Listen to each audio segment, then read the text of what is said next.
छत्रपति संभाजी महाराज और मेरी कहानी एक जैसी है। उद्धव गुट के अनिल परब के इस बयान के बाद से बवाल मच गया है। बीजेपी ने इसका काफी ज्यादा विरोध किया है। महाराष्ट्र में विधान सत्र शुरू हो चुका है। इस दौरान विधान भवन के बाहर नए मुद्दों को लेकर विरोध भी शुरू हो चुका है। अबू आजमी के औरंगजेब बयान के बाद अब छत्रपति संभाजी महाराज पर की गई टिप्पणी को लेकर विवाद शुरू हो गया है।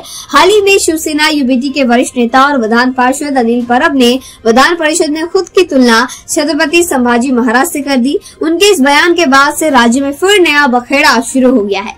इस मामले को लेकर भाजपा विधायकों और एमएलएलसी शिवसेना यूबीटी नेता अनिल परब के खिलाफ विधान भवन की सीढ़ियों पर विरोध प्रदर्शन जो है किया जा रहा है। उसी के साथ ही उनके निलंबन की भी अब मांग नेताओं ने उठानी शुरू कर दी है। जल्द से जल्द उन्हें निलंबित किया जाए, ऐसी मांग है भाजपा के नेताओं की।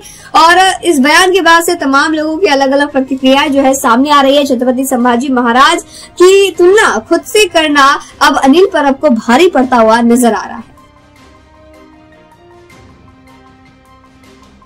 विचार वारसा जर कोणी चालवला असेल तर छावा बघा, मला बघा.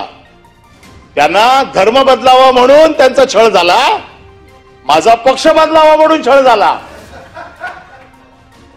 ईडीची नोटीस, ईडीची कारवाई, सीबीआय, इन्कम टॅक्स, एनआय टाकलं नाही ना. मी पण तेवढंच कडक आहे ना. ते राऊत साहेब गेले, ते थोडे कच्चे निघाले, मी तुम्हाला पुरून उरलो. वाक्य ठेवायचं रेकॉर्डवर, पण वाक्य ठेवायचं रेकॉर्ड नाही. रेकॉर्डवर का ठेवायचंय? आहे वाक्य. काय चुकीचं बोललो मी? माझ्यावरती अनन्य अत्याचार झालेले आहेत, मी सगळं भोगलेलं आहे.